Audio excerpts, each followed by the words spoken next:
Hi, this is Jerry DiPiano. I'm here with Dr. Deborah Saltman, and you are listening to Love Mia Vita. Today's episode is on sleep or sleeplessness. Hi, Deb. Hi, Jerry. Well, today let's have a chat after we follow up on the last one about treatments and therapies and things people can do at home to help themselves get the kind of sleep that they'd like to have. Well, we know that sleep is an epidemic, and we discussed that during our last podcast. And if we don't provide a solution, then we have missed the mark. And that's what we're here to do. At FemPharma, we look at ways in which to help you to identify opportunities to address whatever symptoms you may be experiencing with really good scientific and credible evidence.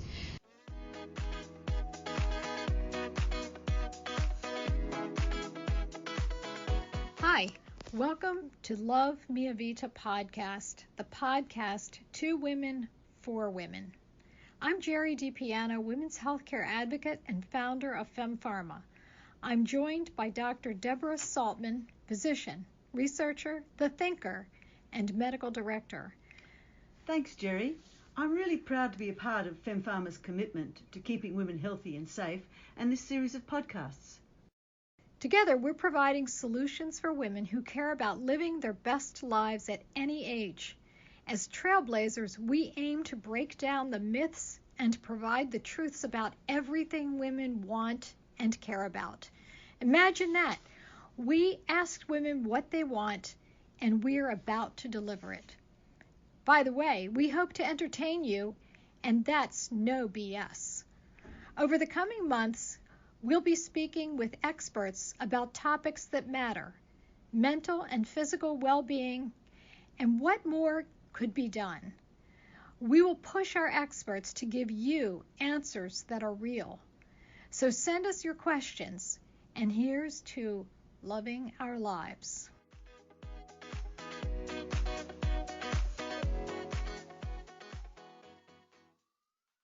So Deb, let's start with pharmacology, because as we think about what has been done with the pharmacology to deal with sleep, some of the agents that are prescription agents have only been studied in men. And we do know that these drugs are not metabolized in the same way in women as they are in men. And we've seen evidence of that more recently when the FDA particularly came down hard on, I won't mention the brand name, but a particular product that women were using to help with insomnia. And they were literally overdosed. And that had an impact on their safety.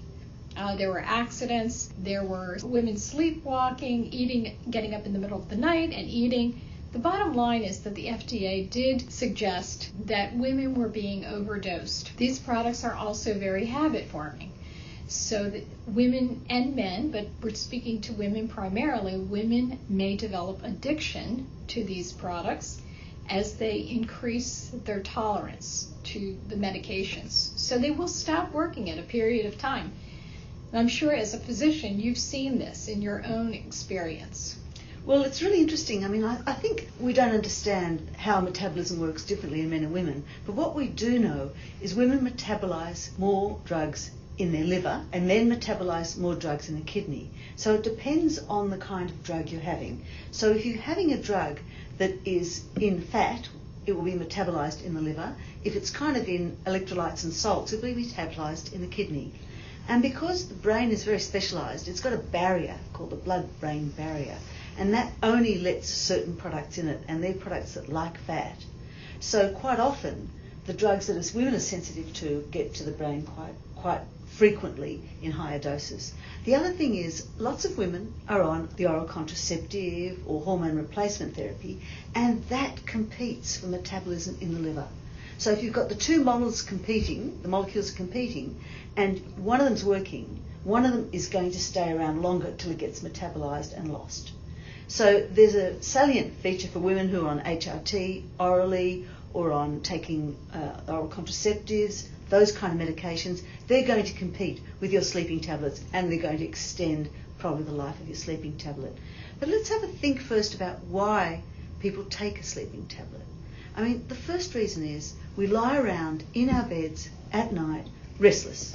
we get nervous, we start tensing up our legs. As women, we get cramps at night.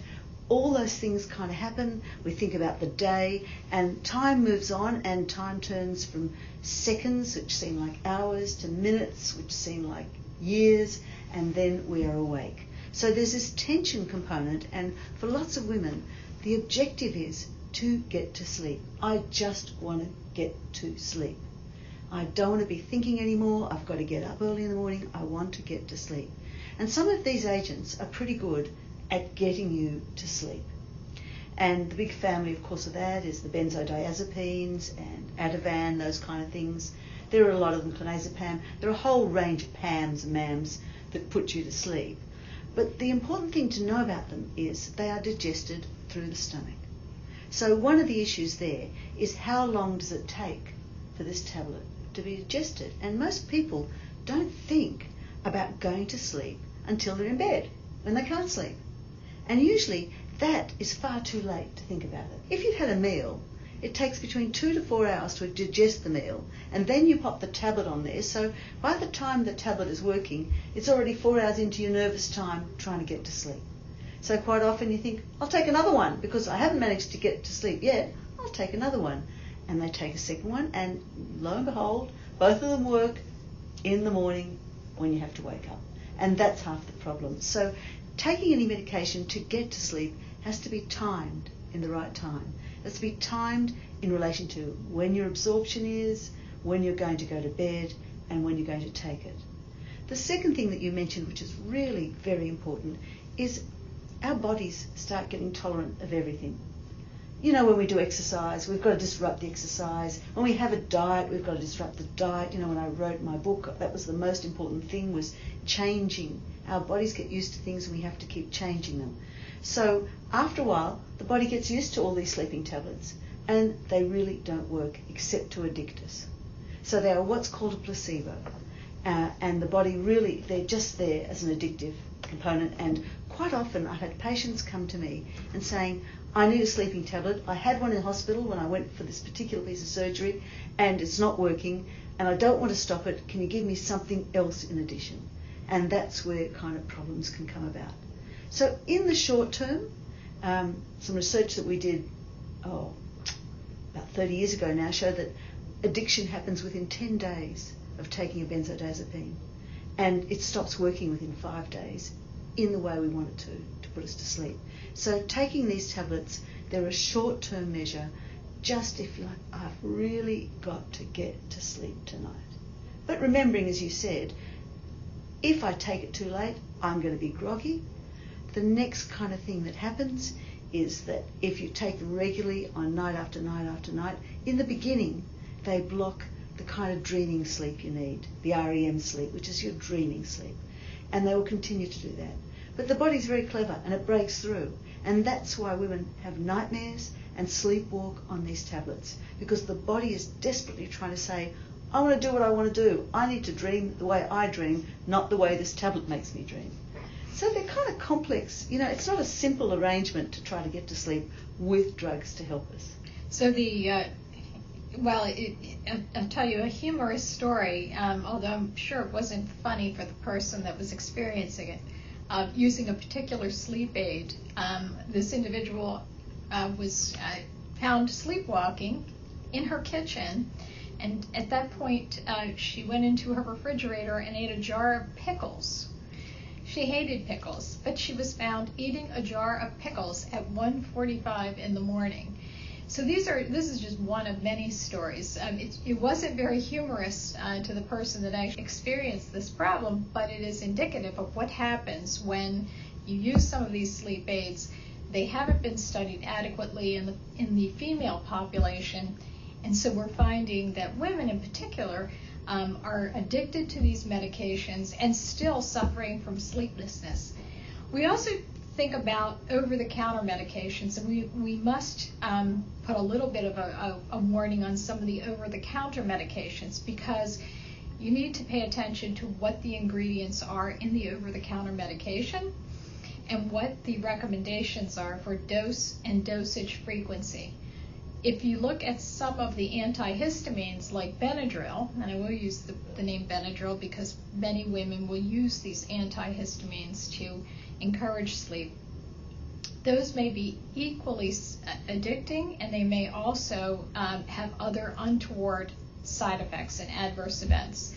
There's even some suggestion that potentially they would increase the risk for dementia in individuals who frequently use them. So just because a medication is over the counter doesn't mean that a woman should stop paying attention to the potential side effects and or the long-term impact of their use. So the issue, it's very interesting that you mentioned the antihistamines, Jerry, because the point about the antihistamines is they don't put you to sleep, they make you drowsy. So as before we were talking about benzodiazepines, which actually turn on the sleep, the antihistamines make you drowsy. Now, in a busy day that can be terrible, and in the morning that can be terrible to be drowsy. The reason that drowsiness is good is because it takes away the anxiety of trying to get to sleep. And quite often you don't need a medication to take the anxiety if you work out several rules. The first one is, as you get older, you need less sleep. Your body needs to rest. And so meditation and relaxation in bed are pretty important. That's number one. So it decreases, and it decreases from young adolescents and kids who need 10, 8, 6 hours to adults who need between 4 and 6 hours sleep a night. And if you only need 4 to 6 hours, you've got to be thinking what you're doing for the rest of the time. In summer it's different because the sun comes up and you can be up and doing things. But in winter, those long nights, you have to think about how we're going to relax my body. So relaxation helps with drowsiness.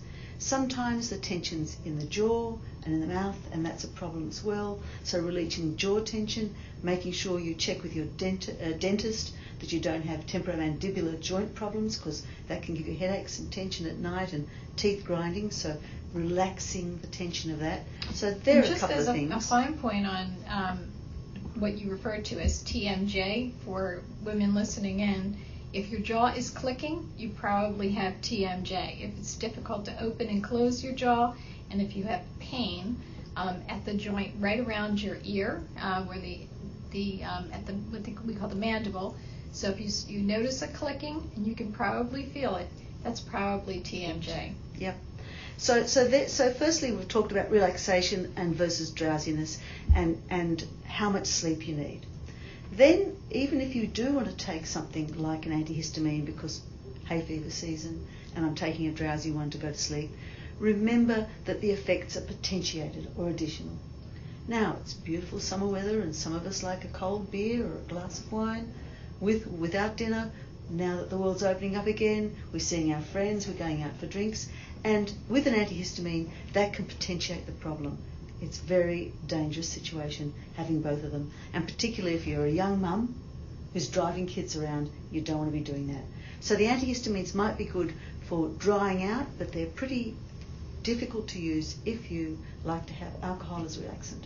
Now, we talked about alcohol a little bit last time, but we need to talk about it a lot more. A lot of people use alcohol as a sleep inducer because it does put you to sleep, but we do know that in too high doses, it's a stimulant, and you'll wake up really agitated. So once again, it's something that may put you to sleep, but it may not keep you to sleep. So now we can move on to from I can't get to sleep to the sleep I have is not good. So that's a different issue. So my sleep is poor quality. And when people say poor quality, you want to know what they mean about poor quality sleep. Are they just uncomfortable? Is the bed too hot? Are they wearing too many pajamas? Is their partner snoring? All these things can make for, is the bed too soft? What's made their sleep uncomfortable? So if the sleep is not comfortable, that can keep you awake or wake you up. So checking your environment out for that as well. Some people have restless legs, they find blankets heavy, light, whatever it is, helpful. Some people have sore necks and they wake and they need that. I mean, for myself, I'd like to sleep face down, but there's no pillow that allows me to do that because I find that much more comfortable on my back. But but I like to be around in the morning, so I think I better turn myself over. But the positioning is important, how you sleep with your partner. As I said, your snoring versus their snoring, who wakes up. So those are the kind of features. Noise can do that. You know, in these cities now, there's a lot of traffic. There are a lot of night seems to be a time when there's a lot of drag racing around these days. Well, at least in your area. My area. So you want to understand that you can use that kind of noise as a kind of meditative thing. I use the sound of the train that goes past us. I hear the beginning of it, and I follow it. You're coming to sleep with me? Follow it until I hear the last part of the... Start snoring now. Hear the last part of the train, and then I pick up the next train. And you can actually use sounds as a meditative activity. So your environment's the next thing if you wake up. The other thing is lots of us have a glass of water next to the bed. Some of us have other drinks. Make sure it's not a stimulant next to the bed or too high in acid, because the acid content will wake you up. And if you drink too much water, even next to the bed, you will wake up. Our bladders produce 1 ml a minute. The normal amount they can hold comfortably is 300 mils. That's the normal amount. So 300 mils, if you divide it, that's 5 hours. So if you drink a glass of water before you go to bed, you're going to wake up 5 hours later with a full bladder, needing to go and have a pee. And we know that women do experience more of what is referred to as nocturia, which means that their bladders tend to get full and they have to get up in the middle of the night and go to the bathroom. So women are more likely to experience that problem than their male counterparts. However, we know that men who have enlarged prostates may also get up in the middle of the night. So if you happen to have a partner who is male, then your partner may be getting up in the middle of the night, and that may also disrupt your sleep. Look, the sleep diary is pretty important to find triggers. Not everyone has a trigger that they can find. And, you know, I think it's a bit like a Fitbit.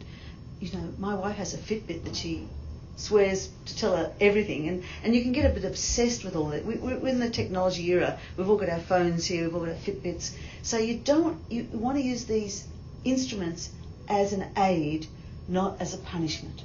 So they're trying to tell us when we need to be aware of something is going to disrupt our sleep. Having said that, sleep runs in fits and spurts. You know, you might get 3 good nights sleep, and then you might have 4 bad, and then 3 or 2. It's not every night is a good night's sleep.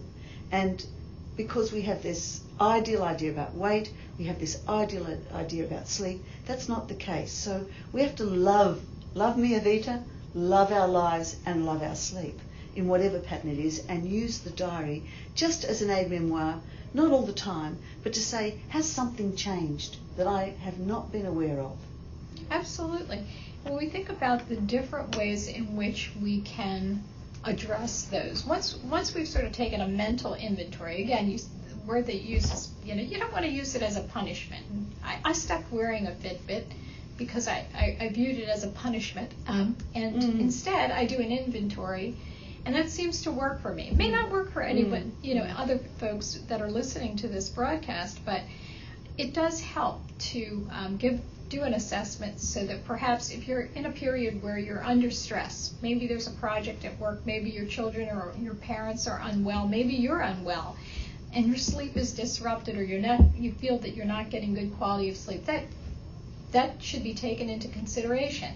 If you've had a move and perhaps you went from the country where you were listening to the sounds of your gurgling pond and the frog outside and the whispering wind, and then you move into a city where there are drag racing, perhaps that's having the impact. And how do you work with those? All those things may be important. There are some behavioral therapies, though, that seem to be effective, and we discuss a few of those in one of our blogs. Mm-hmm.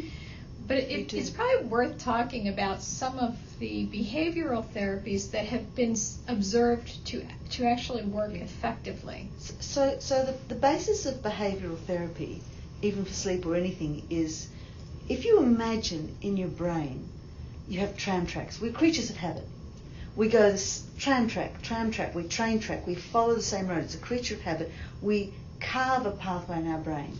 Now, sometimes the pathway we carve is not a helpful one. And so the idea behind cognitive behavioural therapy is saying, let's recognise the pathways that we've created for ourselves that are less than helpful. And that's one of the things of having a sleep diary. What do we do that's less than helpful? And how can we look at the triggers that start that pathway going and either stop the triggers or offer an alternate trigger to ourselves to make a more healthy pathway? Now, most of the pathways we get that are unhealthy is we blame ourselves. Self-blaming is a huge thing. I don't get to sleep because I had too big a dinner, or because I screamed at the kids, or because I can't look after my elderly parent, or because whatever the reason is, I didn't do enough exercise, I didn't have enough milk. We usually have a reason that we blame, there's a blame component. And the most important thing in cognitive behavioural therapy, particularly as we have these ingrown tracks, is to say, get rid of self-blame. And the first thing to say is, why am I blaming myself? What is the anxiety I have? And to see what the trigger to the anxiety that keeps us awake. So that's the basis of cognitive behavioural therapy. And when I say this is what happens to me. So there's a cause and effect. So sometimes it's a good idea not just a sleep diary, but having a look at the things that agitate us and whether they spill over to the night.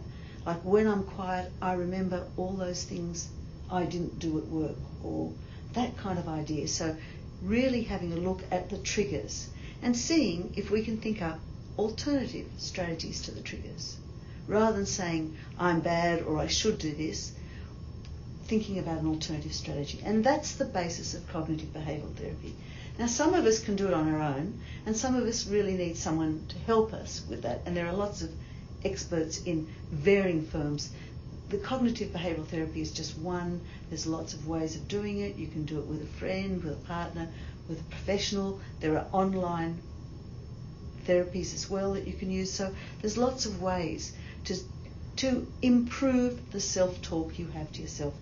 So we should encourage the listeners to look for some resources that may not be extremely expensive. Again, we think about cost and we think about access in that way as well.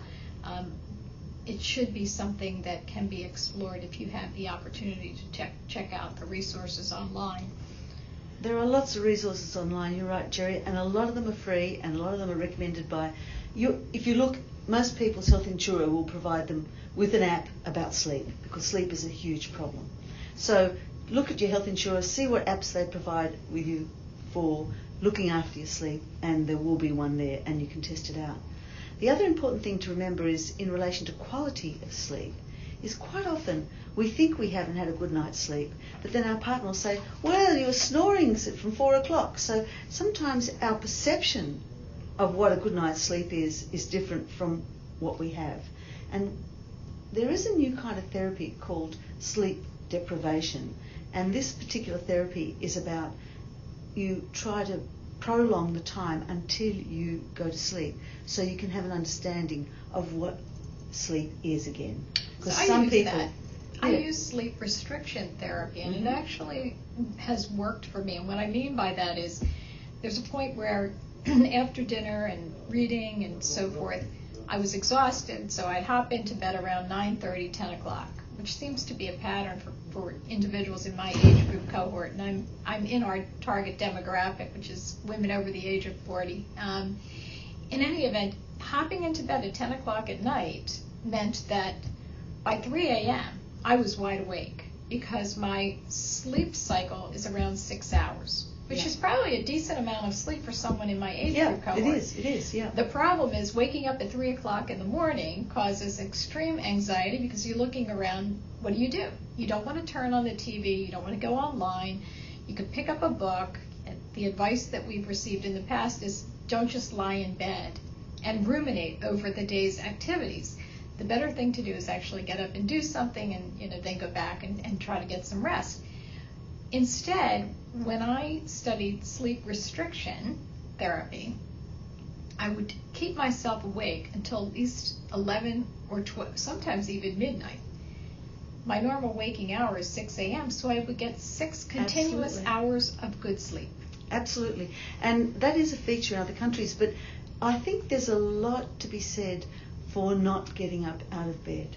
Not all of us are stable on our feet at night, in the dark. As we get older, we lose our balance. I tripped over my dog a week ago. Yeah, this is the point. This whole idea of getting up out of bed, I think a much better idea is reclaiming the bed. It's quite Victorian. Bed's only for sleep. I think a lot of people do a lot of other things in bed than sleep, and maybe we won't discuss them in this. That's a sex talk for another time. But I know a lot of people use the bed for other reasons than sleep. So saying, if you're not sleeping, get out of bed, well, maybe that's I think that's a logic mismatch. So the funny story that I share is when I first had my child, my husband would put the earplugs in his ears, and he would wear a mask over his eyes. That lasted about the first 6 weeks because she was waking me up every 2 to 3 hours for her feedings. And at that point, he leaned over because she was a little louder than normal with screaming while I was doing the feeding, and he said he was losing sleep over that. At that point, I grabbed the mask, tore it off his head, and pulled out the plugs and stomped on them. And I said, now you can handle it. So I know firsthand experience. You want your sleep disrupted, this is an example of what not to do. Absolutely. But you can take it in turns. If you've got that situation, get a couple of good nights sleep. Each of you has a turn to do that. There are lots of ways you can work your way through it. The most important thing is not to feel that you're stuck in a particular pattern that you can't change. There are lots of ways to disrupt it. We've talked about using medications in the short term. Some people self-medicate with a little alcohol because it relaxes, but not too much.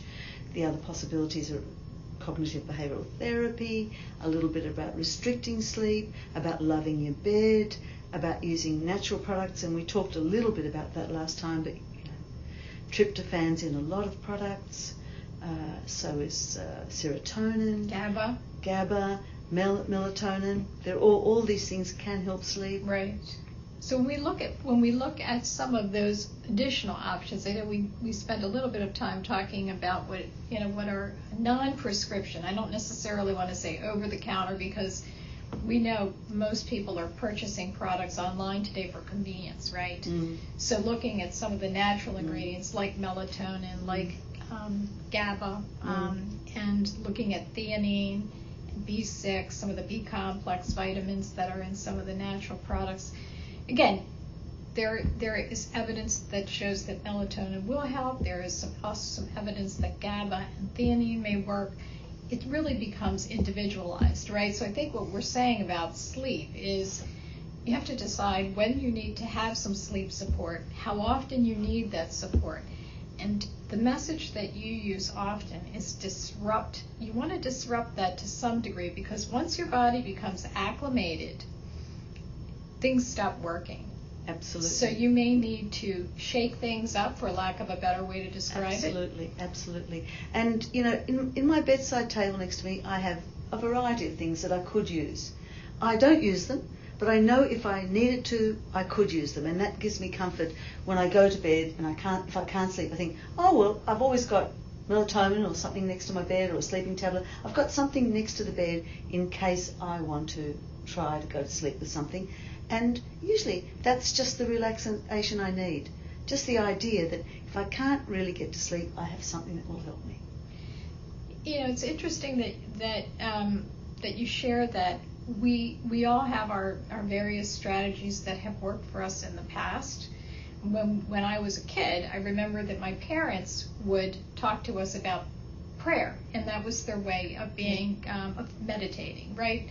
So repetitively praying, if that's your thing, or repetitively thinking about something that brings you pleasure, thinking about perhaps a beautiful vacation that you have had, lying on a beach, going to the mountains, at a lake, walking in a desert where you're exploring. Maybe those things brought you comfort, maybe they brought you peace, so maybe revisiting those.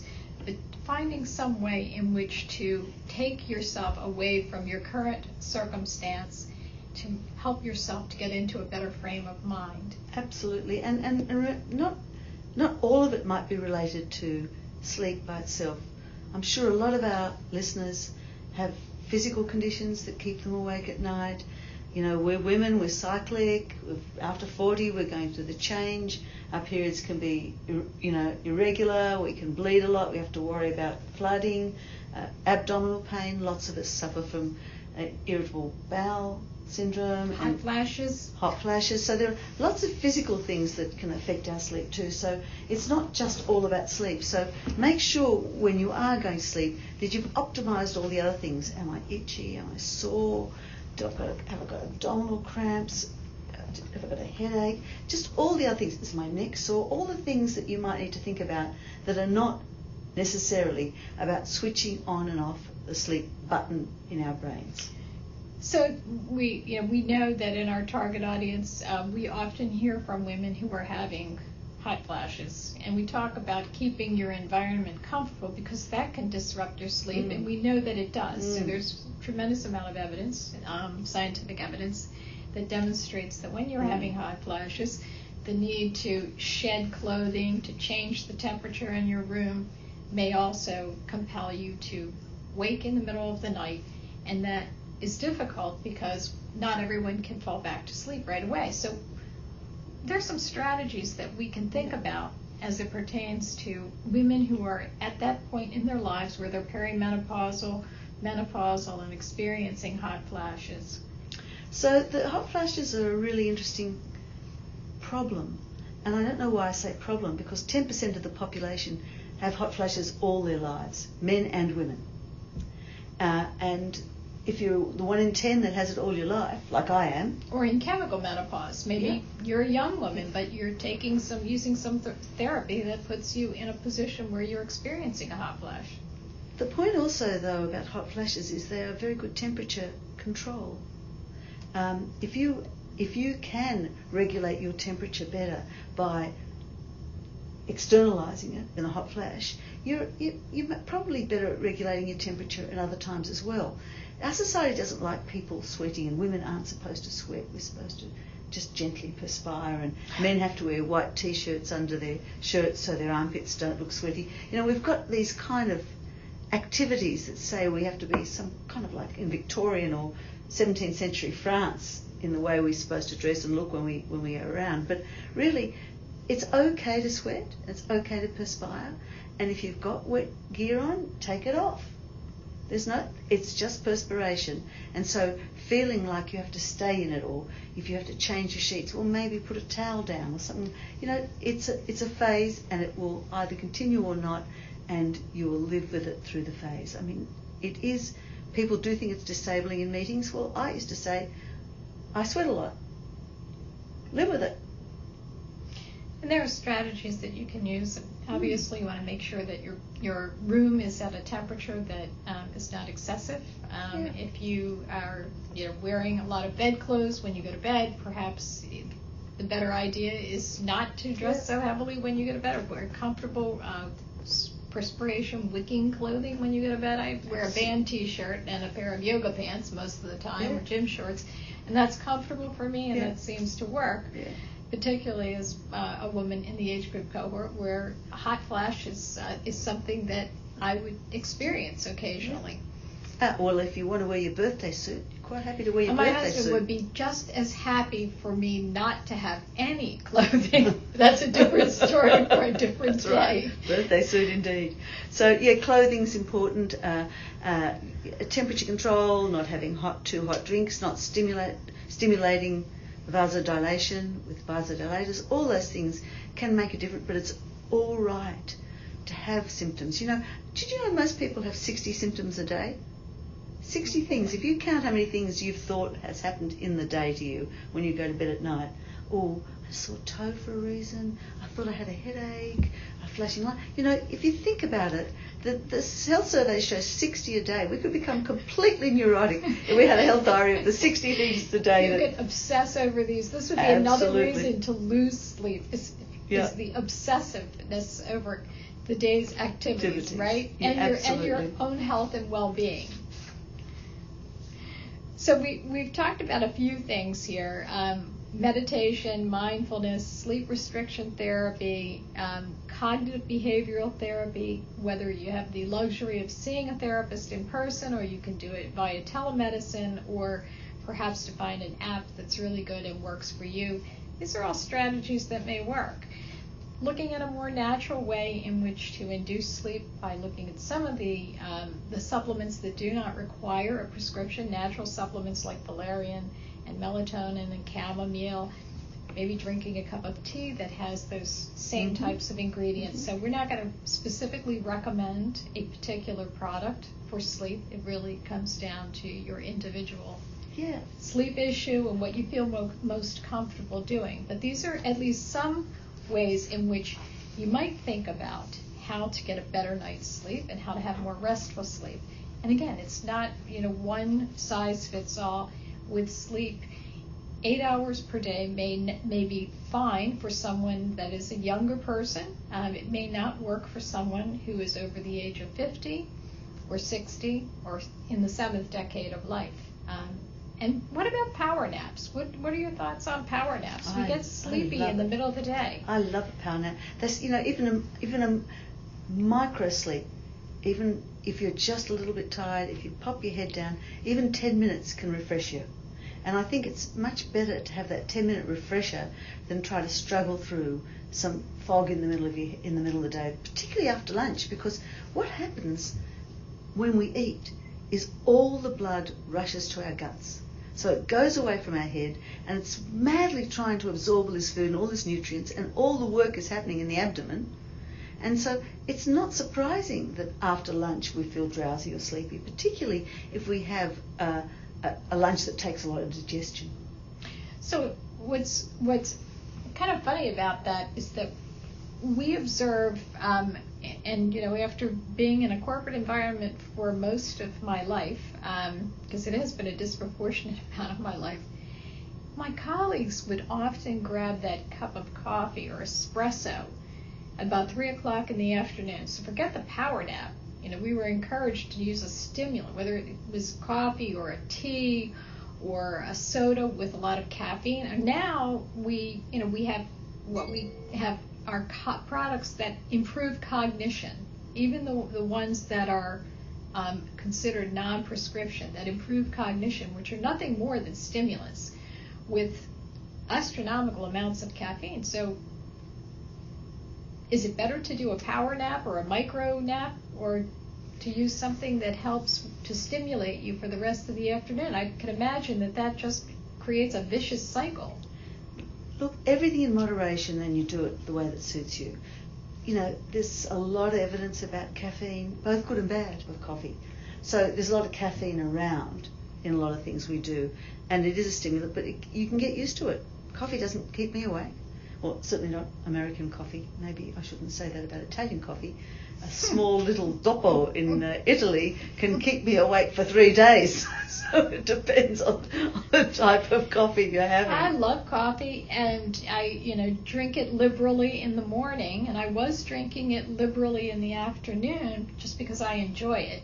But I'm curious about its impact on my sleep later on. So the curiosity has always been, should I restrict my caffeine consumption? We talk about restriction of alcohol consumption because initially it helps you relax, but then it can actually disrupt your sleep.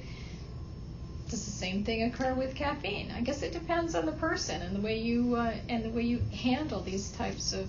Again, these are considered natural products, but we always use caution when we talk about natural products in our particular circumstance with what we do as a consumer health company.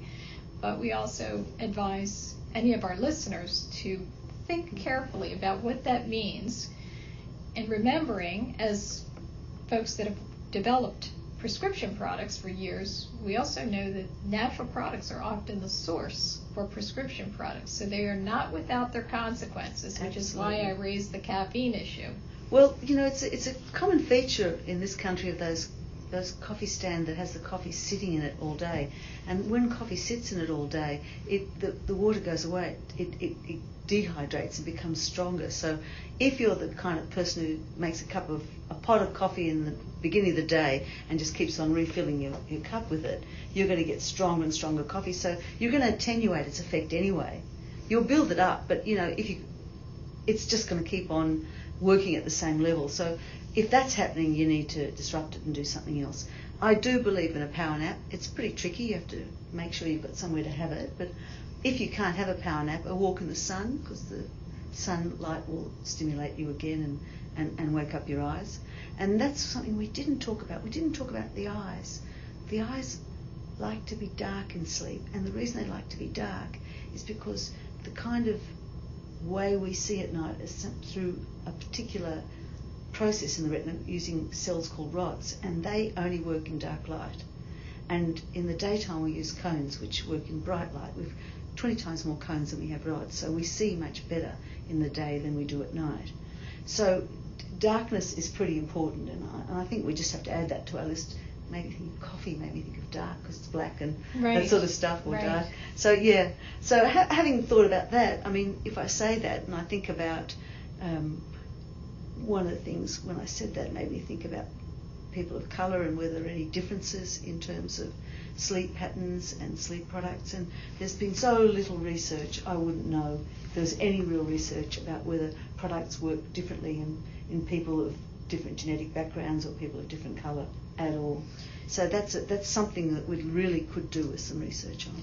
Absolutely. And we do know that there are racial and ethnic disparities in the way that we have developed products over time, the way we have researched products over time. It's a huge area of concern for me in particular, as a person that has some also has some Ethiopian blood.